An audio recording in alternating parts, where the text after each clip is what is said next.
In the city of Aramoor, where ancient towers kiss the sky, and narrow streets twisted through sunlit courtyards, two souls lived unaware of how fate would bind them. Adrian, born to a line of soldiers, carried duty like armor upon his shoulders. From boyhood, his days were measured by the clash of swords and the stern voice of a father who believed sacrifice was life's greatest honor. Each sunrise found Adrian sharpening his blade.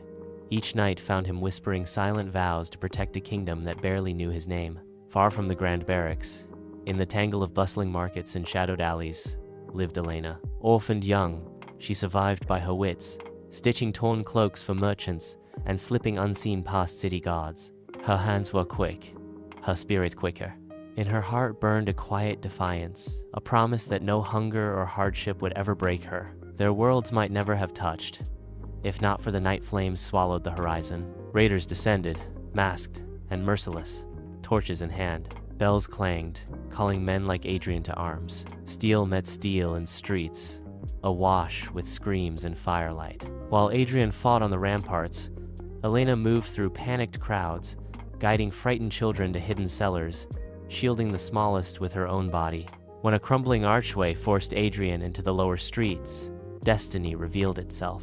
He found Elena there, standing firm before a terrified boy. Their eyes locked his, filled with grim resolve, hers with raw, unyielding courage. Without a word, he stepped beside her, shield raised. Together they braced for the onslaught. Through hours that felt like ages, they fought. Adrian's sword flashed in the smoky dark, each strike a vow. Elena pulled the wounded to safety, whispering comfort even as her hands shook. In that night of terror, they became more than strangers. By dawn, the raiders lay scattered. The city stood battered but alive.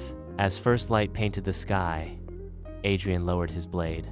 Elena exhaled, her shoulders sagging. Around them, survivors emerged, eyes wide with fragile hope. Adrian reached out, offering his hand not as a soldier, but simply as a man grateful for breath and dawn. Elena took it without hesitation, their fingers locking tight. Together they stepped forward, bound by the memory of a night when ordinary hearts chose to stand tall, not for glory, but for each other, and the simple miracle of surviving side by side.